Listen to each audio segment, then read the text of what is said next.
Hello दोस्तों, आप देख रहे हैं स्टूडेंट पॉइंट। तो दोस्तों, जैसा कि मैं आपको हर वीडियो में बताता हूँ कि अभी तक हमने HP टेट के जो आपका पेपर आने वाला है 25 जून को, उसकी प्रिपरेशन में अभी अब तक हमने HP टेट के मैथ सेक्शन की जो प्रीवियस ईयर पेपर की जो सीरीज है वो हमने कंप्लीट कर चुके हैं 2013 से लेकर 2022 तक। केमिस्ट्री के हम पेपर सॉल्व कर चुके हैं 2023 से लेकर 2022 तक, सॉरी 2013 से लेकर 2022 तक। और अब हम आ चुके हैं मैथ के कंटेंट, केमिस्ट्री के कंटेंट में, जिसमें हमने 9th class, 10th class, 6th 7th 8th class और +1 +2 के कुछ इंपॉर्टेंट टॉपिक हम करेंगे। जिसमें हम अभी तक हमने 9th क्लास कंप्लीट कर चुके हैं। 10th का आज हमारा तीसरा टॉपिक है, ठीक है, मेटल एंड नॉन मेटल, ठीक है। तो ये आज हम करेंगे। उसके बाद हम एक वीडियो और आएगी 10th क्लास की, उसके बाद हम 6th 7th 8th करेंगे, ठीक है दोस्तों। तो मैंने आपको पहले बता दिया कि इसमें मैं इंपॉर्टेंट पॉइंट जो आपके पेपर में आएंगे निचोड़ लाता हूँ आपके लिए, कंक्लूड करके लाता हूँ पूरा चैप्टर को। तो चलते हैं इस वीडियो की ओर। उससे पहले चैनल को सब्सक्राइब जरूर कीजिए दोस्तों। अगर आप वीडियो देख रहे हैं तो सब्सक्राइब जरूर कीजिए चैनल को, वीडियो को लाइक जरूर कीजिएगा। सब्सक्राइब तो करेंगे ही करेंगे आप, उसके कमेंट बॉक्स में अपनी राय जरूर दीजिएगा। तो चलते हैं टॉपिक की ओर, चैप्टर की ओर, मेटल एंड नॉन मेटल, ठीक है। Metal and non metal chapter का नाम है, ठीक है। तो आपको पता है कि मेटल क्या है, कितने मेटल मैं आपको बता चुका हूँ कि हमारे जो पीरियोडिक टेबल है उसमें 93 मेटल है, 18 नॉन मेटल है और जो 7 है आपके वो है मेटलॉइड, ठीक है। तो मेटल की जो हम प्रॉपर्टी पढ़ेंगे कि मेटल क्या होता है, शाइनिंग सरफेस होता है मेटल का। जितने भी आपने देखा होंगे, आयरन, जो आपका स्टील होता है, जितने भी मेटल होते हैं आपके, ठीक है, वो क्या होते हैं, शाइनिंग सरफेस के होते हैं, मेटेलिक लस्टर होता है इनमें। बट जो इसमें लेड होता है PB, ये ध्यान रखना, जो लेड होता है वो क्या होता है, डल होता है। वो क्या होता है, डल होता है। तो ये बात ध्यान रखना कि लेड क्या होता है, डल होता है।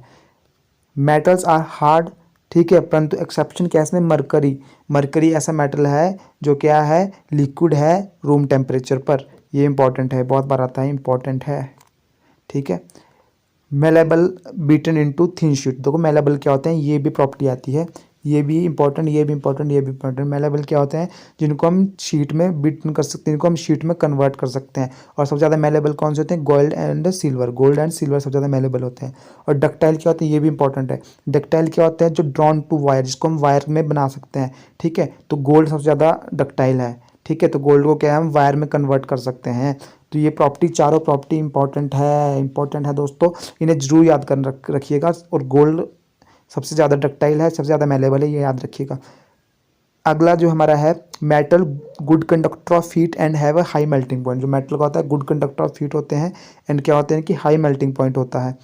बेस्ट कंडक्टर आपका कौन सा है, silver and copper are the best conductor जो आप यूज़ कर सकते हैं, ठीक है। जो कंडक्टर क्या होता है, जो अपने को क्या इलेक्ट्रिसिटी को अपने अंदर से जाने देता है, पास होने देता है, उसका जाता है। पुअर कौन से हैं, पुअर कंडक्टर कौन से, लेड एंड मरकरी।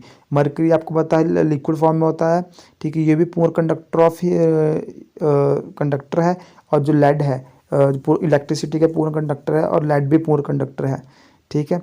उसके बाद आपके पास वायर इन होम, जो वायर आपकी होम्स में होती है, कोटिंग ऑफ PVC होती है, उनमें क्या होती है, प्री कोटिंग ऑफ PVC होती है। ये इतना इंपॉर्टेंट नहीं है, ठीक है। अब आ जाता है आपका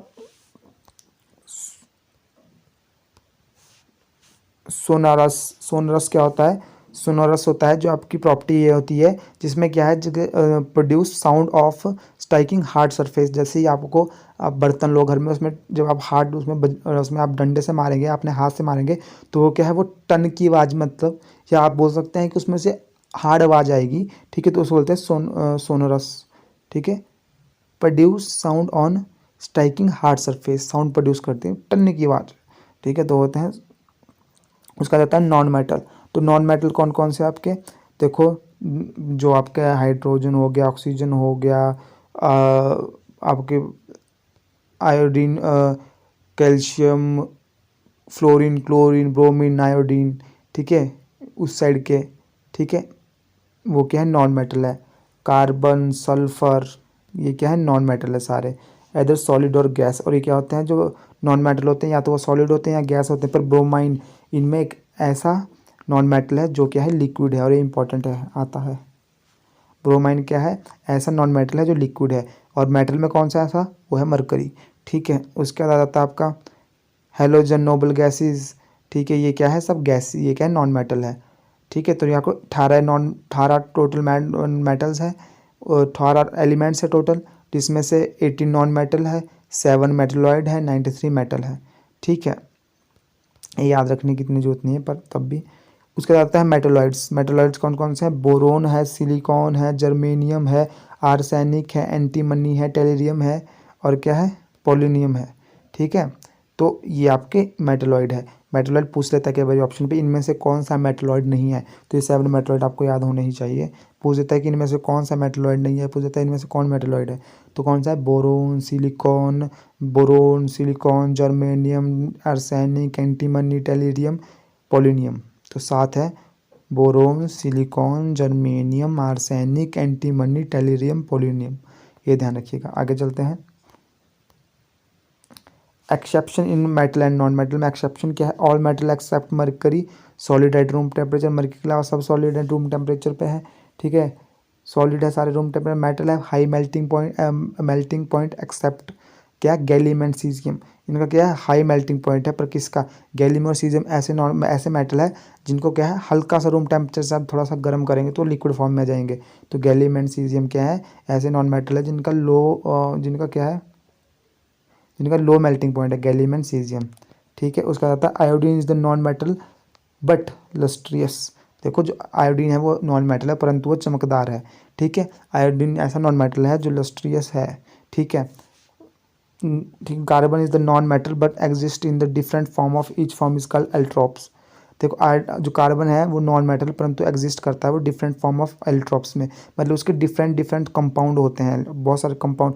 जो आपको पता ही है कि जो आपकी इनऑर्गेनिक केमिस्ट्री वो कार्बन पे ही है पूरी, कार्बन, ऑक्सीजन और नाइट्रोजन तीनों मिलकर आपकी जो ऑर्गेनिक केमिस्ट्री वो निर्माण करते हैं। तो ऑर्गेनिक कार्बन क्या इज नॉन मेटल बस exist in the different form of and each form is called एल्ट्रॉप।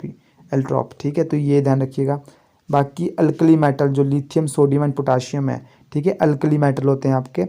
जो आपका ग्रुप 1 है वो क्या है सॉफ्ट है, वो क्या होते हैं सॉफ्ट होते हैं, cut with knife and they have low density and low melting point. तो मैंने आपको बता दिया जो अल्कली मेटल है जो ग्रुप 1 है, लिथियम, सोडियम, हेलिनाकर, ठीक है, रूबियम, सीजियम, तो वो सब क्या है नीचे को, वो आपके ग्रुप 1 में जितने भी है वो क्या है सॉफ्ट होते हैं, वो उनको नाइफ से काट सकते हैं। They have low density and low melting point, ये ध्यान रखिएगा। और उनको क्या बोलते हैं अल्कली, ठीक है, अल्कली मेटल बोलते हैं। और ये क्या होते हैं जब ये ऑक्सीजन या ऑक्साइड बनाते हैं तो ये क्या है बेसिक होते हैं। ठीक है, और बेसिक होते हैं, अल्कली होते हैं, अल्कली बोलते हैं उनको इसलिए। ठीक है, मोस्ट मेटल बेसिक ऑक्साइड। ठीक है, जो मोस्ट मेटल होते हैं वो क्या बनाते हैं बेसिक ऑक्साइड। जो मोस्ट मेटल होते हैं वो व्हेन डिजॉल्व इन वाटर तो बनाते हैं बेसिक ऑक्साइड, ये बात ध्यान रखिएगा। और नॉन मेटल होते हैं एसिटिक ऑक्साइड। जो मेटल होते हैं वो बेसिक ऑक्साइड होते हैं और जो नॉन मेटल होते हैं वो एसिटिक ऑक्साइड होते हैं। ठीक है, उसके बाद आता है आपका magnesium Burns in air drizzling white flame. जो मैग्नीशियम जब बर्न होता है इन एयर में तो ड्रिजलिंग वाइट फ्लेम प्रोड्यूस करता है। मेटल ऑक्साइड क्या होते हैं बेसिक होते हैं। ठीक है, जो कॉपर को आप ऑक्सीजन के साथ रिएक्शन कराओगे तो ये 2CO, तो ये क्या बनाएगा T2CO और ये ब्लैक ऑक्साइड प्रोड्यूस करेगा, क्या ब्लैक ऑक्साइड। ठीक है, और मेटल प्लस ऑक्सीजन के साथ रिएक्शन कराओगे तो मेटल ऑक्साइड जो होता है बेसिक इन नेचर। मैंने पहले बोला मेटल ऑक्साइड क्या होते हैं बेसिक इन नेचर होते हैं। ठीक है, मोस्ट मेटल की जब आप मोस्ट मेटल होते हैं जो जब आप उनकी रिएक्शन किसके साथ कराओगे वाटर के साथ कराओगे तो क्या बनाएंगे बेसिक जो बनाएंगे ऑक्साइड प्रोड्यूस करेंगे और वो होते हैं बेसिक इन नेचर। ठीक है, ये बात ध्यान रखिएगा। जैसे एल्यूमिनियम प्लस 3O2 जब ये रिएक्शन कराएंगे तो एक होगी तो 2LO2O3 होगा। ठीक है, परंतु ये जो होते हैं ये एल्ट्रॉप्स होते हैं, एम्फोफोरिक होते हैं। जो एल्यूमिनियम और दूसरा आपका केस होता है इसमें एल्यूमिनियम, देखो बट एल्यूमिनियम ऑक्साइड और जिंक ऑक्साइड। ठीक है, जो एल्यूमिनियम ऑक्साइड होंगे Al2O3 एल्यूमिनियम ऑक्साइड और जिंक ऑक्साइड होंगे, जो आपके जिंक ऑक्साइड होंगे ये क्या होते हैं ये एम्फोफोरिक होते हैं। ये याद रखिएगा, इंपॉर्टेंट है बहुत। जो आपका एल्यूमिनियम ऑक्साइड और जिंक ऑक्साइड होते हैं, ये क्या होते हैं, एम्फोफोरिक होते हैं। एम्फोफोरिक मतलब एसिड और बेस दोनों की तरह रिएक्ट करते हैं। क्या होते हैं, एसिड और बेस बोथ की तरह रिएक्ट करते हैं। जब एल्यूमिनियम Al2O3, ये रिएक्शन इतनी इंपॉर्टेंट नहीं है, इसे ध्यान मत रखिएगा, पर ये रखिएगा कि एल्यूमिनियम ऑक्साइड और जिंक ऑक्साइड बेसिक एम्फोफोरिक होते हैं। एम्फोफोरिक होते हैं जो एसिड और बेस दोनों की तरह रिएक्शन देते हैं। जब आप Al2O3 की रिएक्शन 6HCl की तरफ करा रहे हैं, आपको पता है कि HCl क्या है, एसिड है, तो ये किसकी तरह रिएक्ट करेगा, बेस की तरह करेगा, और ये बनाएगा 2HCl3 प्लस वाटर को रिलीज कर देगा। ठीक है, सॉल्ट बना देगा मतलब। तो ये बात ध्यान रखिएगा। उसके बाद आते हैं आप आगे, most metal oxide are insoluble in water. जो मोस्ट मेटल ऑक्साइड होते हैं, ठीक है, जो बेसिक होते हैं, ठीक है, मोस्ट मेटल ऑक्साइड क्या होते हैं, बेसिक होते हैं, और वो क्या बनाते हैं, इनसॉल्युबल इन वाटर। क्या होते हैं, सॉल्युबल होते हैं वाटर में, but some dissolve to form alkalis. Alkalis क्या करते हैं, सम क्या करते हैं, dissolve to form alkalis form करते हैं, एल्कलीज फॉर्म करते हैं, जैसे कि Na2O, ठीक है, Na2O प्लस H2O वाटर, तो 2NaOH, तो ये क्या बन गया, बेस। ठीक है, तो ये क्या है, ये है सोडियम ऑक्साइड की रिएक्शन जब आपने वाटर के साथ कराई तो इसने क्या प्रोड्यूस किया, बेस प्रोड्यूस किया। ठीक है जी। और K2O की रिएक्शन जब आपने H2O के साथ कराई तो उसने 2KOH प्रोड्यूस किया। तो ये इतनी इंपॉर्टेंट रिएक्शन नहीं है।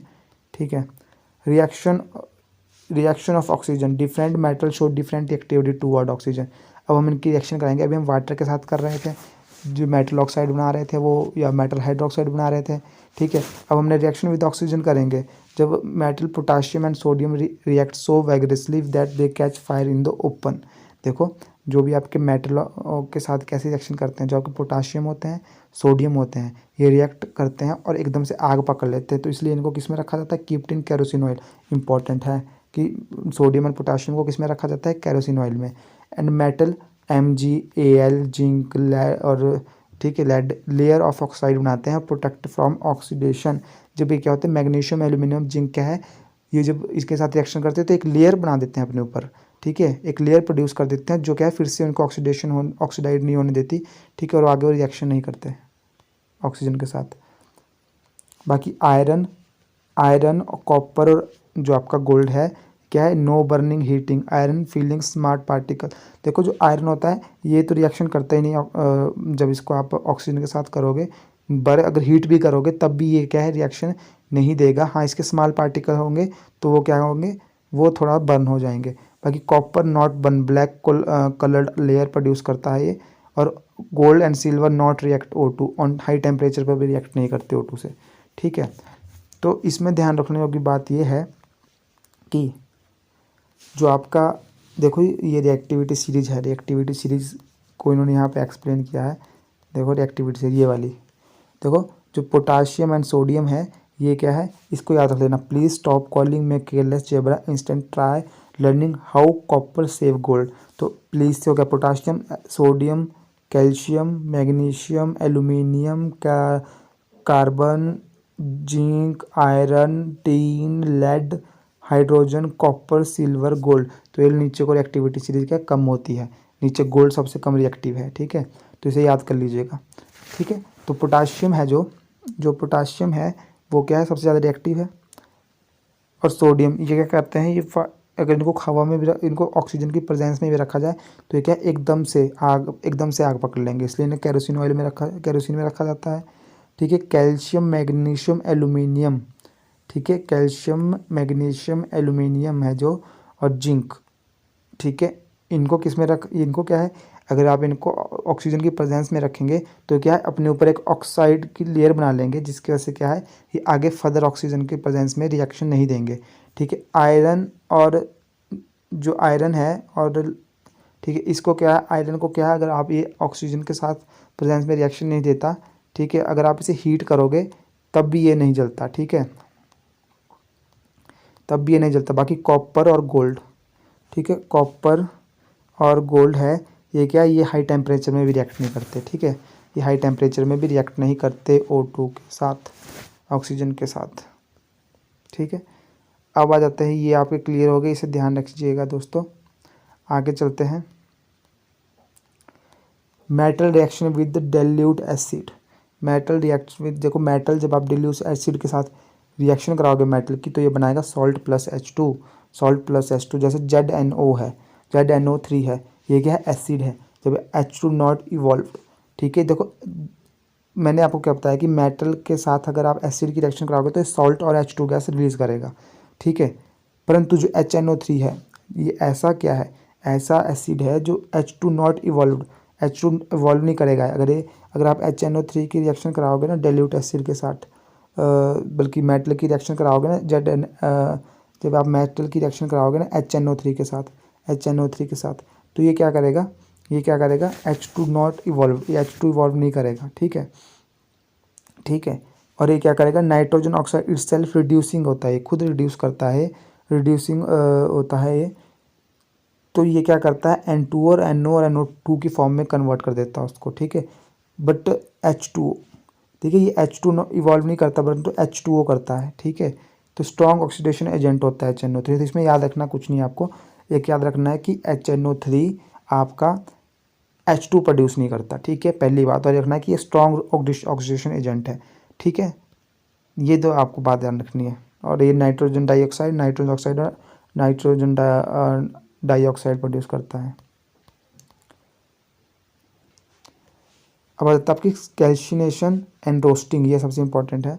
कैल्शिनेशन क्या होता है, जब आप हीट करते हैं ओर को इन द अब्सेंस ऑफ O2 और लिमिटेड सप्लाई ऑफ O2। देखो इसका लिंक कहाँ से आया, पहले मैं आपको बता देता हूँ। देखो मिनरल्स क्या होते हैं कि एलिमेंट और compound which occur naturally in the earth crust, जो कि हमारे को अर्थ क्रस्ट से नेचुरली मिलते हैं, वो क्या होते हैं, आपके मिनरल्स होते हैं। ठीक है, जो compound which occur naturally in the earth crust में मिलते हैं वो मिनरल्स होते हैं। ओर्स क्या होते हैं, at some minerals contain high percentage of particular metal and can be profitable extract from it. कुछ ऐसे होते हैं कि हाई परसेंटेज में होते हैं पर्टिकुलर मेटल, और अगर हम उनको उनके जो ओर से निकाले, अगर उनको हम उनके मिनरल से उनसे निकालें उनको और प्योर फॉर्म में लाएं तो वो क्या है, हमें प्रॉफिट देते हैं। ठीक है, तो ओर्स उनको बोलते हैं। तो अब ओर्स होते हैं जो, इनको एक्सट्रैक्ट करने की विधि क्या होती है। देखो इनको हमने जो डिवाइड किया है वो किया है हमने, ओर को हम कैसे एक्सट्रैक्ट कर सकते हैं। देखो एक होते हैं high reactivity series, lower medium reactivity और मेटल ऑफ लो रिएक्टिविटी। तो इन तीनों को अलग अलग मेथड से हम इनको क्या करते हैं, हम इन्हें और इनको एक्सट्रैक्ट करते हैं। ठीक है, तो मैंने बोलता हाई रिएक्टिविटी कौन से होते हैं, देखो मैंने आपको अभी बताई हाई रिएक्टिविटी कौन से होते हैं, पोटाशियम, सोडियम, कैल्शियम, मैग्नीशियम। ठीक है, ये बीच में होते हैं, और ये आपके लो रिएक्टिविटी वाले होते हैं, गोल्ड, सिल्वर, कॉपर। ठीक है, ठीक है, तो इनको कैसे अलग करेंगे। देखो जो आपके हाई रिएक्टिविटी वाले होते हैं कौन कौन से, potassium, sodium, calcium, magnesium, aluminium. ठीक है, तो ये क्या होते हैं, इनकी करनी पड़ती है इलेक्ट्रोलिसिस ऑफ मोल्टन ओर, इनकी करनी पड़ती है इलेक्ट्रोलिसिस, तब ये पेयर फॉर्म में आते हैं। ठीक है, क्या करनी पड़ती है, इलेक्ट्रोलिसिस। हाई रिएक्टिविटी वालों की करनी पड़ती है इलेक्ट्रोलिसिस, ये ध्यान रखिएगा, इतना ही ध्यान रखना है। और जो आपके मीडियम रिएक्टिविटी वाले होते हैं, जिंक, आयरन और लेड, ठीक है, इनकी क्या करनी पड़ती है, इन्हें दो तरीक़ों से, कार्बोनेट और, जो कार्बोनेट और होते हैं इनमें, ठीक है, दो तरह के और होते हैं, एक होते हैं कार्बोनेट और, एक होते हैं सल्फाइड और। जो कार्बोनेट और होते हैं उनकी कैल्शिनेशन कराई जाती है, सी से कार्बोनेट और, सी से कैल्शिनेशन। और सल्फाइड और की कराई जाती है रोस्टिंग। ठीक है, सल्फाइड और की कराई जाती है रोस्टिंग। ठीक है, और बाद में किस में कन्वर्ट होता है, ऑक्सीडाइज ऑफ मेटल, रिड्यूस्ड और करते हैं इनको मेटल से, और प्योरिफिकेशन ऑफ मेटल। ठीक है, उसके जो मेटल ऑफ लो रिएक्टिविटी वाले होते हैं, ये प्रेजेंट होते हैं, सिर्फ ये प्रेजेंट होते हैं सल्फाइड ओर में, ये प्रेजेंट होते हैं सल्फाइड ओर में, तो हम इनकी रोस्टिंग कराते हैं, और ये मेटल और रिफाइनिंग। देखो जो आपके मीडियम वाले रिएक्टिविटी वाले होते हैं ये प्रेजेंट होते हैं हमारे कार्बोनेट ओर में और सल्फाइड ओर में। ठीक है, तो इनकी क्या कहते हैं, कैल्शिनेशन और रोस्टिंग। ठीक है, बाकी जो आपके लो रिएक्टिविटी वाले होते हैं ये सल्फाइड ओर में प्रेजेंट होते हैं। ठीक है, सल्फाइड फॉर्म में प्रेजेंट होते हैं। ठीक है, और जो हाई रिएक्टिविटी वाले होते हैं इनकी इलेक्ट्रोलिसिस करानी पड़ती है। ठीक है, तो ये याद रखना है आपने कि किसकी क्या करानी पड़ती है। जो आपके मीडियम वाले हैं, ठीक है, आयरन, जिंक और लेड, ये होते हैं कार्बोनेट और सल्फाइड और। ठीक है, इनकी कैल्शिनेशन और रोस्टिंग होती है, ये कार्बोनेट की फॉर्म में प्रेजेंट होते हैं और सल्फाइड की फॉर्म में प्रेजेंट होते हैं। जो आपके लो रिएक्टिविटी वाले होते हैं सल्फाइड और की फॉर्म में प्रेजेंट होती है, इनकी रोस्टिंग होती है। ठीक है, तो अब बढ़ते हैं कि रोस्टिंग और कैल्शिनेशन होती क्या है, ये इंपॉर्टेंट है। ठीक है, तो ये ध्यान रखना कि कार्बोनेट ओर की क्या होती है कैल्शिनेशन और सल्फाइड ओर की क्या होती है रोस्टिंग, ये आता है पेपर में। ठीक है, इतना सा ध्यान रखना बस। बाकी कैल्शिनेशन क्या होती है अब आपको पता लगेगा। कैल्शिनेशन क्या होती है, heating the ore in the absence of O2 और लिमिटेड सप्लाई। जो आपके कैल्शिनेशन किसकी होती है, कार्बोनेट ओर की होती है। ठीक है, कार्बोनेट ओर की आपकी क्या होती है कैल्शिनेशन होती है। ठीक है, तो कैल्शिनेशन जब आप कराते हैं तो आप क्या करते हैं, लिमिटेड O2 उसको सप्लाई करते हैं और उसको क्या करते हैं, उसको हीट करते हैं, लिमिटेड ऑक्सीजन देते हैं उसे। ठीक है, और रोस्टिंग में क्या करते हैं आप, हीट करते हैं उन्हें सल्फाइड ओर को in the presence of air, उनको काफ़ी अच्छी एयर देते हैं तो उनको हीट करते हैं आप। ठीक है, जो कैल्शिनेशन होती है वो लिमिटेड सप्लाई में होती है और रोस्टिंग आपकी ठीक sulphide on the presence of air, मतलब उसमें ठीक प्रेजेंट होती है एयर। ठीक है, तो ये दोनों भी इंपॉर्टेंट है, याद रखना। अब आपका इंपॉर्टेंट क्वेश्चन चलते हैं, सीने बार। सीने बार क्या होता है, ओर ऑफ मरकरी, ये बहुत बार आता है, बहुत बार आता है। सीने बार क्या इसका ओर होता है, ओर ऑफ मरकरी। सीने बार किसका ओर होता है, मरकरी। और अमलगम किसका होता है, ये भी मरकरी का ही ओर होता है। तो कई बार तो ऐसा भी हुआ कि पेपर दोनों एक ही पेपर में दोनों क्वेश्चन डाल दिए हैं कि सीने बार किसका ओर है और मरकरी किसका ओर है। तो ये दोनों ही, सीने बार किसका ओर है, अमलगम किसका ओर है, तो ये दोनों ही मरकरी के ओर हैं। ये बात ध्यान रखिएगा दोस्तों। ठीक है, carbon is the use for the reducing metal oxide. ठीक है, carbon is use for the reducing metal oxide Coke. ठीक है, जो काकी Coke is use for the reducing metal oxide. तो कार्बन की कौन सी फॉर्म में, कोक होता है जो मेटल ऑक्साइड को रिड्यूस करने के लिए यूज होता है। देखो अब आ जाता है आपके थर्मिट रिएक्शन, ये भी इंपॉर्टेंट है, ये भी टैट में है, थर्मिट रिएक्शन। इसमें ये पूछ जाता है कि जो railway welding of railway tracks है उसमें कौन सी क्या यूज़ होता है, तो उसमें होता है एल्यूमिनियम का use. Correct machine parts and जो वेल्डिंग ऑफ रेलवे ट्रैक्स हैं, जो जहाँ वो टूट जाती है रेलवे ट्रैक्स आपके, वहाँ पे आप किसका यूज़ करते हैं, एल्यूमिनियम का। तो आपका जब ये क्वेश्चन आया था तो उसमें उन्होंने ये रिएक्शन दी थी Fe2O3 2L2। ठीक है, इसके साथ 2-3 और रिएक्शनें दी थी ऐसी, मतलब। तो उसमें आपको सेलेक्ट करना था, तो आपको क्या सेलेक्ट करना था, जब आयरन ऑक्साइड, जो आयरन की है, जब आयरन ऑक्साइड है जो, इसकी रिएक्शन जब आप 2 एल्यूमिनियम के साथ कराएंगे तो ठीक है, तो ये क्या हो जाएगा, 2Fe में कन्वर्ट हो जाएगा और Al2O3 प्लस हीट। ठीक है, तो उसमें जो रिएक्शन इस तरीके से थी कि इन्होंने ये दिया था कि सिलेक्ट, तो आपका ये आंसर होना था। तो मतलब ये तो याद रखिएगा, वेल्डिंग ऑफ रेलवे ट्रैक के लिए क्या यूज़ होती है, ये वाली Fe2O3 प्लस 2Al। ठीक है, ये ध्यान रखिएगा। तो आ गया था गैल्वेनेशन, आयरन कोटिंग जिंक। ठीक है, प्रोटेक्टिंग स्टील और आयरन फ्रॉम रस्टिंग, ये भी इंपॉर्टेंट है, बहुत बार आता है, ये भी इंपॉर्टेंट है, बहुत बार। ठीक है, तो आयरन रस्ट जो आयरन की जो है उस गैल्वेनेशन किसको बोलते हैं, आयरन के ऊपर एक ऐसी कोटिंग कर देते हैं, एक लेयर और बढ़ा देते हैं आयरन के ऊपर। एक जैसे आप रंग की कोटिंग करते हैं वैसी होती है, आयरन के ऊपर एक कोटिंग की जाती है, किसकी, जिंक की कोटिंग की जाती है, जिससे वो बस प्रोटेक्ट करते हैं हम स्टील और आयरन फ्रॉम रस्टिंग से। ठीक है, अब आ जाता है आपका आगे आयरन। जो आयरन है वो कभी भी प्योर स्टेट में यूज़ नहीं होता, never used in the pure state. जो in pure state it is very soft, जो आयरन होता है प्योर स्टेट में बहुत ही सॉफ्ट होता है और स्ट्रेच इजीली व्हेन हॉट, और जिसको हॉट करते हैं तो ईजिली स्ट्रेच्ड हो जाता है। तो हमेशा ध्यान रखना कि आयरन को हम कार्बन के साथ यूज़ करते हैं, 0.05% कार्बन होती है इसमें, जिसकी वजह से वो हार्ड एंड स्ट्रॉन्ग होता है। ठीक है, और स्टेनलेस स्टील किसका क्या प्रेजेंट होता है स्टेनलेस स्टील में। ठीक है, तो जो स्टेनलेस स्टील में क्या क्या होता है, एक होता है आपका आयरन, एक होता है निकल, एक होता है क्रोमियम। ठीक है, तो याद रखना, ये भी इंपॉर्टेंट है, पेपर में आया।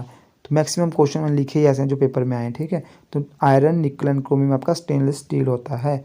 इस ठीक, अलॉय ऑफ निकल क्रोमियम एंड आयरन। जो आपका मिनरल्स है, मिनरल्स मैंने बता दी, ये वाला काम हमने कर दिया कि और क्या है, ध्यान रखना आपने कि जो आपके मीडियम रिएक्टिविटी वाले होते हैं वो क्या होते हैं, वो फॉर्म होते हैं कार्बोनेट ओर में और सल्फेट ओर में, और उनकी कैल्शिनेशन होती है कार्बोनेट ओर की और रोस्टिंग होती है सल्फाइड ओर की। जो लो मेटल वाले हैं सल्फाइड ओर में प्रेजेंट होती है, इनकी होती है रोस्टिंग। ठीक है, बाकी हाई रिएक्टिविटी वालों की इलेक्ट्रोलिसिस ऑफ मोल्टन ओर की होती है। ठीक है,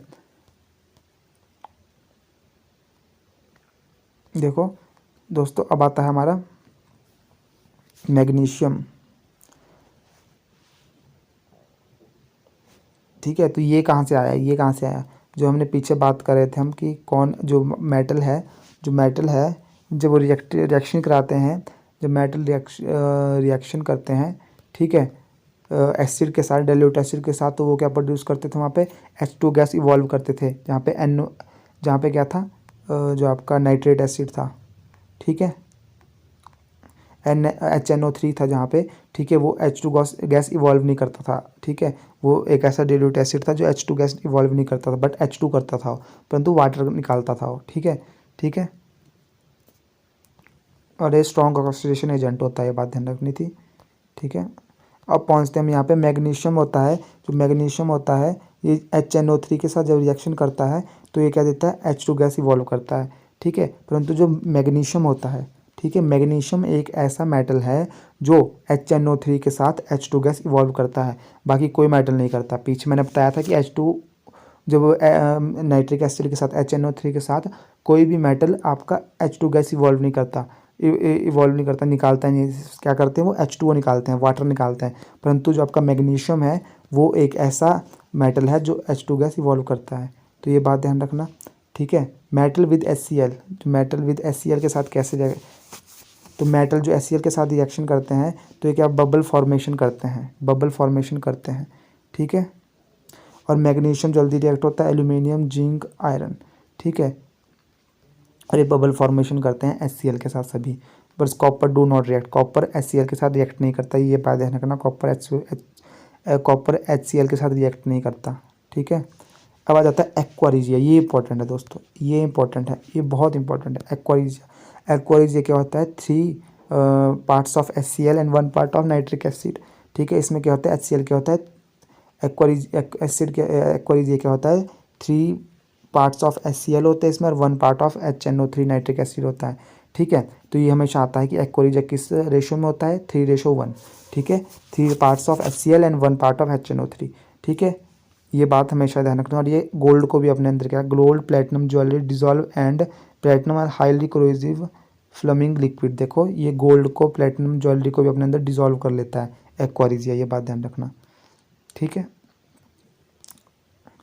एक्वारिजिया याद रखना 3:1 बस। Electrovalent compound soluble in water and insoluble in solute such as the kerosene, petrol etc which contain ionic compound. देखो इलेक्ट्रोवेलेंट कंपाउंड क्या होते हैं, जो सॉल्युबल होते हैं वाटर में पर इनसॉल्युबल होते हैं solvent such as kerosene, petrol, ठीक है। तो वो वाटर में तो सॉल्युबल होंगे पर इनसॉल्युबल होंगे किसमें, कैरोसिन और पेट्रोल में, ठीक है। तो ये बात ध्यान रखना, विच कंटेन आयनिक कंपाउंड, ठीक है। आगे आ जाओ, ionic compound in solid state does not conduct electricity, ये बात ध्यान रखना कि आयनिक कंपाउंड जो सॉलिड स्टेट में कभी भी कंडक्ट नहीं करते इलेक्ट्रिसिटी, ये वाला भी इंपॉर्टेंट है। और ionic compound conduct electricity in molten state, ये भी इंपॉर्टेंट है कि मोल्टन स्टेट में तो इलेक्ट्रिसिटी कंडक्ट करते हैं आयनिक कंपाउंड, परंतु सॉलिड स्टेट में नहीं करते हैं। आ जाता है आपका प्योर गोल्ड, 24 कैरेट गोल्ड होता है जो वेरी सॉफ्ट होता है, इसलिए क्या है, gold alloy with copper and silver to make it hard. देखो जो 24 कैरेट गोल्ड होता है वो क्या होता है, बहुत ही सॉफ्ट होता है, तो किसके साथ हम उसके, जो आप बोलते नहीं कि 24 कैरेट है, 22 कैरेट है, तो 22 कैरेट का मतलब है कि इसमें 22 पार्ट्स सोने के हैं और 2 पार्ट कॉपर या सिल्वर के हैं, ठीक है। तो 24 कैरेट गोल्ड बहुत सॉफ्ट होता है, इसलिए उसमें सिल्वर और कॉपर को मिलाया जाता है। और and electric conductivity and melting point of alloy is less than pure metal, ठीक है। इलेक्ट्रिक कंडक्टिविटी होती है जो, और melting point of alloy is less than the pure metal, ठीक है। तो जो इलेक्ट्रिक कंडक्टिविटी होती है किसकी, एलॉयज की, वो प्योर मेटल से क्या होती है, लेस होती है, ठीक है। अब आ जाते हैं आपके एलॉयज, देखो ब्रास किसका है, कॉपर और जिंक का, याद रखना ब्रास किसका है, कॉपर और जिंक का। ब्राउन्स किसका है, कॉपर और टीन का। सोल्डर किसका है, लेड एंड टीन का, ठीक है। और स्टेनलेस स्टील किसका है, आयरन, निकल एंड क्रोमियम का, ठीक है। बाकी आयरन जो हार्ड फॉर्म में होता है वो किस में होता है, आयरन प्लस कार्बन में। गोल्ड को किस में आप बनाते हैं, गोल्ड प्लस सिल्वर या कॉपर होता है, ठीक है। तो ये ध्यान रखना, ब्रास किसका होता है, कॉपर और जिंक का। ब्राउन्स किसका होता है, कॉपर और टीन का। सोल्डर किसका होता है, लेड एंड टीन का। स्टेनलेस स्टील किसका होता है, आयरन, निकल एंड क्रोमियम का, ठीक है दोस्तों। और आयरन प्लस कार्बन, ठीक है, आपका बनाता है आयरन को हार्ड। गोल्ड और सिल्वर आपको बनाता है गोल्ड को हार्ड। तो दोस्तों यहाँ पे हमारी ये वीडियो समाप्त होती है। अब मेरी आपसे आशा है कि आपने मेरी राइटिंग को इग्नोर किया होगा और मैंने जो बात आपको इम्पोर्टेंट पॉइंट्स मैं बताना चाहता हूँ हर चैप्टर से कि आपका पेपर आता कैसे है, कहाँ से आता है, क्या डालते हैं, वो आपको क्लियर हो रहा होगा मेरा वीडियो बनाने का मकसद। ठीक है, और आप इसके नोट्स भी खुद से बना रहे होंगे, जो इंपॉर्टेंट पॉइंट लिख रहे होंगे अपने पास। ठीक है दोस्तों, अगर कोई बच्चे ने तैयारी करना अभी भी स्टार्ट किया है तो वो अभी भी मेरे वीडियो देख के जो मैंने बनाई है केमिस्ट्री कोर्स में बना रहा हूँ, केमिस्ट्री में आराम से 25 तक नंबर ले सकता है। ठीक है दोस्तों, तो दोस्तों आपको ये वीडियो कैसी लगी अपनी कमेंट बॉक्स पे राय जरूर दीजिए, क्या इंप्रूवमेंट ला सकते हैं हम, और चैनल को सब्सक्राइब कीजिए, वीडियो को लाइक कीजिए, शेयर कीजिए। धन्यवाद दोस्तों, मिलते हैं अगली वीडियो में।